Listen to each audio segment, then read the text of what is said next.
Сколько лабубу потребуется для того, чтобы покрыть ими всю поверхность планеты Земля? Погнали разбираться. Давайте рассмотрим няшку из коллекции Time to Chill размером 37 на 20 см и переведем сразу в метр. Для этого просто поделим на 100. Получаем 0,37 на 0,2 метра. Вычислим площадь, которую занимает один такой лабубу. Для этого перемножим измерение. Получим 0,74 метра квадратных. Теперь давайте вычислим площадь поверхности Земли. По формуле площади поверхности сферы 4πr в квадрате. Пи заменяем на 3,14, а радиус Земли примерно равен 6371 километр. Перемножаем, получаем примерно 510 миллионов квадратных километров. И переведем в квадратные метры. Для этого просто домножим на 10⁶.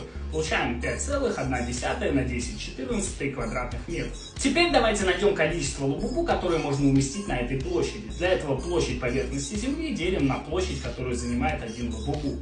Получим примерно 6,9 квадриллиона лабубу. Чтобы вы понимали масштабы, если разделить это количество между всеми жителями планеты, то каждому достанется примерно по 863 тысячи лабубу.